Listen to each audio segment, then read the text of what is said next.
The 805 Focus is brought to you in part by Nonprofit Kinect. Nonprofit Kinect provides superior leadership tools and resources so nonprofit leaders and board members can make valuable decisions to move their organization forward to a sustainable and vibrant future. More information on services online at nonprofitconnect.org.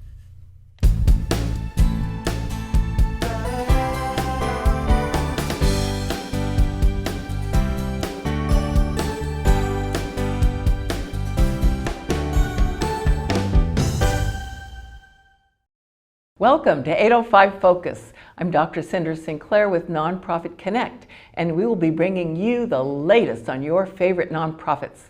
So get ready to be inspired. Our special guest today is Robin Gose, and Robin is President and CEO of MOXI. Welcome, Robin. Well, thank you, Cynder. It's really fun to be here. Oh gosh, I'm so glad you're here, and I can hardly wait to hear about everything that's going on at MOXI these days. Well, there is a lot going on. We are so pleased that this year marks our 5th anniversary. So if you can believe it, we opened our doors in February 2017, and 5 years later, still going strong. So very exciting. Congratulations on that. Thank you. That's a big deal. It is. It's a very big milestone. You know, we are so pleased to be welcoming back visitors after being closed during COVID. Yeah. It was about 14 plus months. Is that right? I was wondering. Yeah, which obviously for a museum that serves the public was a little challenging. Yes, I'll bet. But yeah, so we're excited to be welcoming back school groups, welcoming back visitors, offering summer camps this summer. Oh. So lots of new things going on. So the summer camps will happen on site? They'll happen on site. They'll happen in person. They're for children in grades 1st through 6th grade. 1st through 6th grade. Yeah. So if a parent is watching this, or even a child for that matter, I want to go to that camp, they can find out on your website about that? Absolutely, yes. We have all of the themes and all of the registration information on the website. Well, that's great. Yeah. And so you mentioned schools. Let's talk about how, I bet you work a lot with schools. We do, yes. So, with the mission to ignite learning through interactive experiences in science and creativity, we know that science can be a challenging topic for the schools to teach sometimes, especially in a hands-on interactive way. So we want to do as much as we can to support teachers in teaching science in their classrooms. So we offer field trips. We have just relaunched our engineering explorations, which are sort of in a classroom at MOXI, you get a 50-minute experience to add on to your field trip. And that also comes with classroom materials that a teacher could use back in the classroom too. And then we're looking forward this fall to working with Santa Barbara Unified School District and Goleta Union to offer an after-school program too. Oh gosh, that would be really great. Yeah. And much appreciated by many people. Absolutely, yeah. So more to come on that as that draws closer, but we're really excited to launch that partnership. Great. And so partnerships, other collaborations that you have in addition to the schools? Yeah, well, collaboration is really important to MOXI, and something that has been so wonderful about the nonprofit and museum community here in Santa Barbara and along the Central Coast is that the museum directors in Santa Barbara County, we are a tight-knit group. We are friends, we are collaborators, we are comrades. We're sometimes shoulders to cry on too, especially during COVID. But that group has kind of evolved from being sort of just networking and socializing into being a really collaborative group. So 2 projects that have come out of that collaboration have been the Environmental Alliance, which is a group of I think there's about 12 of us countywide that have all come together to say we want to do shared programming and exhibits about climate change. So we're launching that on Earth Day of 2022. Oh, isn't that perfect? Well, yeah. Exactly.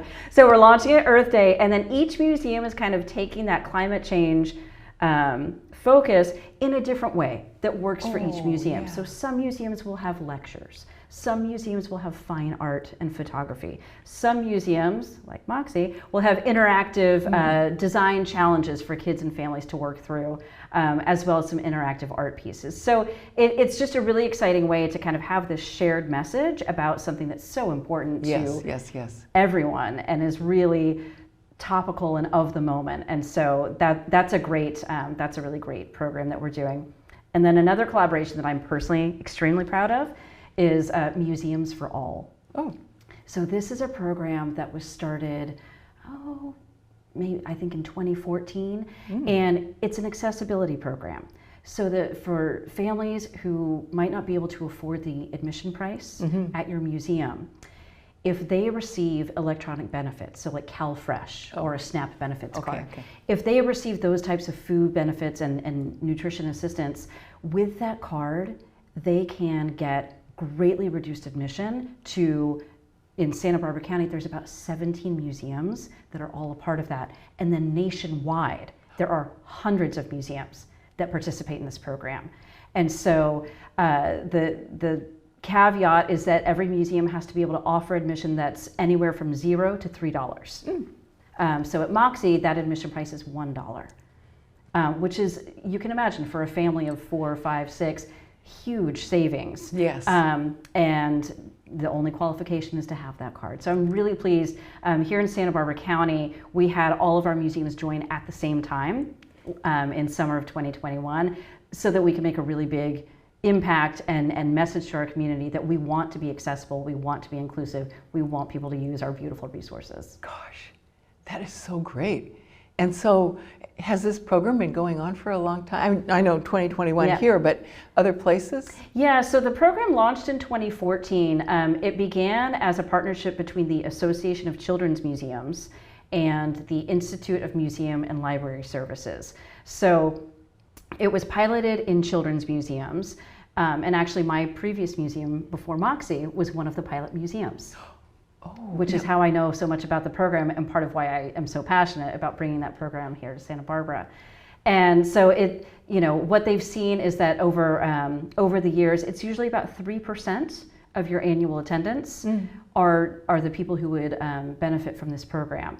And sometimes people will say, but Robin, that seems like a hit to our bottom line. We're losing money if we're giving it away or if we're letting people spend only $1. And my response to that is, those are families who might never have come before. Yep. Because they couldn't afford it. And so now you're not losing revenue, you're gaining visitors. Yeah.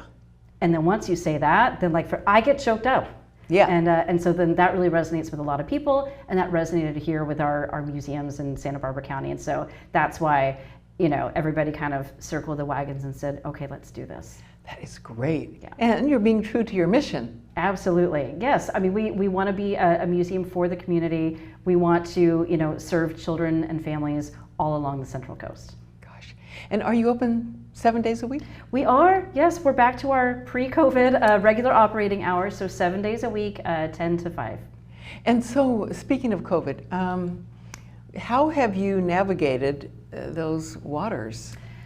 Well, there was a time, Cynder, kind of deep in 2020, when I thought interactive, hands-on museums, they'll have to go, we'll all just shut down forever, because who wants to go back to one of those during COVID? Oh, gosh. And what came out of that is, for one thing, the science supported that, COVID is an airborne virus, all of those kinds of things. But really what came out of that was the importance of the mission, that it's not about it's not about the building, it's not about the exhibits, it's about that mission and how we deliver on it. Mm-hmm. So during COVID, we were finding other ways to do that because we couldn't use the building. We were creating at-home kits so that people could buy and have, contactless curbside pickup of different, maker kits, so that kids and families could still be creative and build things and tinker with things at home. Even though they couldn't come to the museum during that time. We created some really fun videos to encourage people to experiment and build and play and explore at home. And we also started doing virtual field trips during that time. So we were still kind of doing those things, and then what we've seen since we have been able to reopen is that people want to come back. Yeah. Kids want to be in a familiar place. Kids want to play. So it sounds like you guys are really, really creative and optimistic, and because you were focused on the mission, you were successful with those projects. Yeah, it really helped to have that laser focus, to remember, you know, at the end of the day, like, what we needed to do was we needed to serve our community. And so we found ways to do that, to serve the schools, to serve the families. And by doing that, it also kept morale up for staff. It kept us relevant to the community. And so that then when we were ready to go back to, you know, quote unquote, regular operations, that people were still engaged with MOXI, and that they could come back and that they could engage with us again in that in-person, hands-on way that they had grown to know and love. So when you were going through this creative process to figure out what in the world are we going to do with this big challenge, I would imagine that Museum Alliance, maybe you guys got together and brainstormed, and oh yes, and your board probably too. Oh, absolutely. I mean, the benefit of Zoom is that you could connect with colleagues anywhere and everywhere. Well, true. And so yes, so this county group of museum directors, we, you know, prior to COVID, we had been meeting quarterly, you know, and like I said, sort of socializing. During COVID, we started meeting weekly because we needed each other. Wow. You know, we needed to have this kind of shared experience together and say, well, what are you doing? And what are you doing? And, you know, what have you tried and what's been successful? And, you know, and as we were hearing stories of museums across the country that were closing their doors permanently. Oh, gee whiz. And we wanted to be sure that nobody here in Santa Barbara County had to face that same issue. So, so we were meeting weekly. Yes, you know, the board, I had some of the best board engagement and attendance, because over Zoom you could be anywhere and tune into a board meeting. So that was helpful. And then I mentioned earlier the Association of Children's Museums, which MOXI is a proud member of. There's also another group called the Association of Science and Technology Centers that we're a member of. And both of those, I personally have been affiliated with those organizations for 20 some odd years and have some dear friends and colleagues in those organizations. But we were all able to meet, and same thing, sharing experiences. You know, at the time, you know, Seattle was kind of, you know, sort of several months ahead of the rest of the country in some ways, since COVID had hit there first. So museums in Seattle were able to share some of their experiences and lessons learned and how they were navigating some of these really big challenges. And, you know, everyone just being creative together and sharing what they had tried, you know, with their local school districts, or what they had, you know, partnerships with, you know, libraries and hospitals and things like that. Some really creative projects emerged out of this COVID time. So a blessing in disguise. Exactly. Well, what I call silver linings. I mean, absolutely. Yeah, I've always been that kind of a person to find that silver lining, to find the sunny spot. And this just, I mean, COVID was that in spades. I think they are pretty lucky to have you on board, my dear. Well, thank you very much. I feel lucky to be here. So, Robin, I'll bet you've got a story or two you could share with us. Oh, I do. Lots of stories. I always love seeing visitors, kids, families, everybody coming to MOXI. And so one of my favorite stories kind of shows how MOXI can be a place for kids of all ages. So I was walking through the museum, and we have an exhibit that we call Walk, Leap, Jump. And at this exhibit, you start kind of at one end in front of a camera, and then you can walk, leap, jump, you know, kind of do whatever motion you want until you get to the finish line. And there's a camera that records your movement. So then afterwards you can see the video of your movement, and then there's some data points there, like how fast you were going, what changes in, you know, in your body position were, and things like that. So it's fun and it's interesting. Well, I saw a couple in their 80s. If they were a day, definitely in their 80s. One of them had a walker and had the oxygen tank also with them. So the first partner, she walks through, and she, you know, kind of does something as she walks through, and they kind of giggle as they see her movement. Well, and then the gentleman with the walker and the oxygen tank. Oh, golly. He starts walking through and then like lifts up a hand and is like doing this little jazzy thing. And the two of them are in hysterics, just laughing and laughing. They don't have a grandchild with them. There's not a kid inside. It's just the two of them having a ball. And so I love that, because it's, often people think, oh, I can only go to MOXI if I have kids with me. Not at all.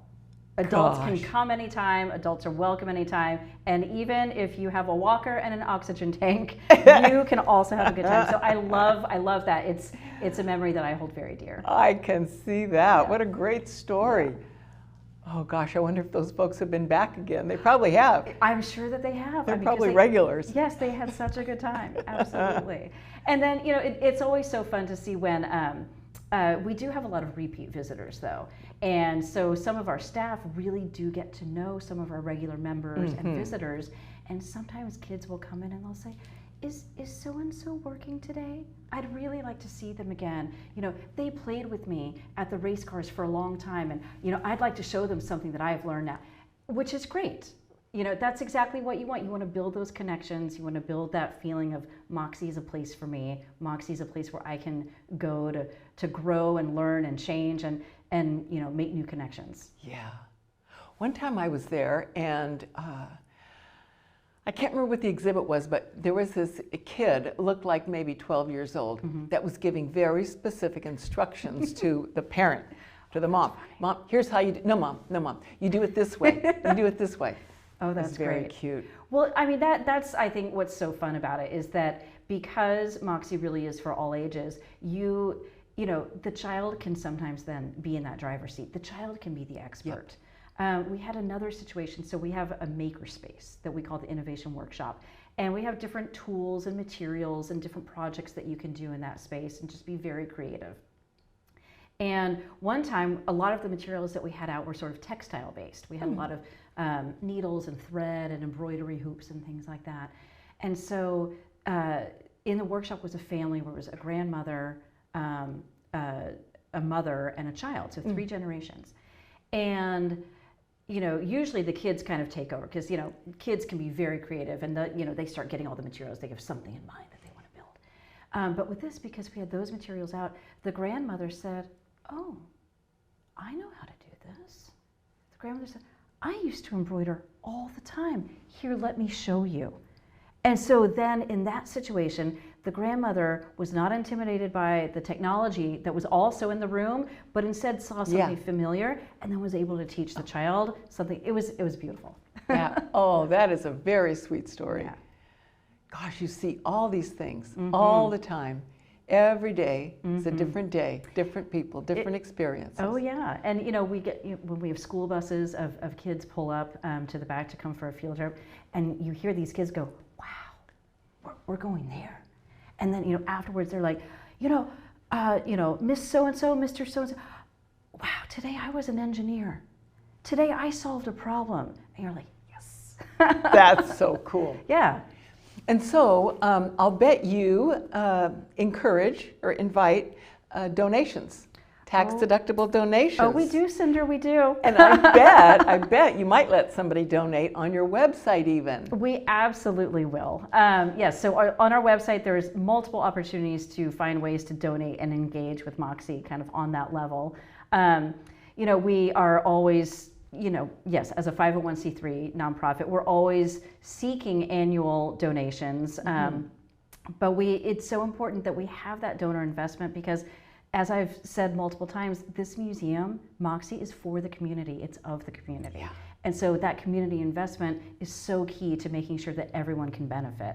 So whether you are a member of our Catalyst Club, which is a donor who makes a 3-year commitment. Oh, all right. Or if you are a member of our Innovator Circles of Giving, which are various levels, yes, of course, we thank you, and we might have a special cocktail party, or we certainly do all those kinds of things. But at the end of the day, what we also do is let you know how your money has supported delivering our mission to so many people. That's really good. That's important. People want to know that they're investing in something important like this. Yes, absolutely. I mean, we know that if we can reach kids now, and if we can get them excited about thinking critically, being creative problem solvers, being interested in science, technology, engineering, art, and math, if we can get them when they're young, then they will grow into being the next generation that solves problems and that faces challenges like climate change or what have you, that they can tackle that with that creative mindset and with that feeling of, I might not know the answer right now, but I can figure it out. Critical thinking and creativity, that is, what a wonderful gift you are giving to the kids, to the parents, to the families, to the whole community. That's what we strive to do. Thank you for all your good work, Robin, and thank you for being with us today on 805 Focus to share it. Well, thank you so much. It's been a real pleasure. I appreciate the opportunity. And thank you for joining us on 805 Focus, and we'll see you next time.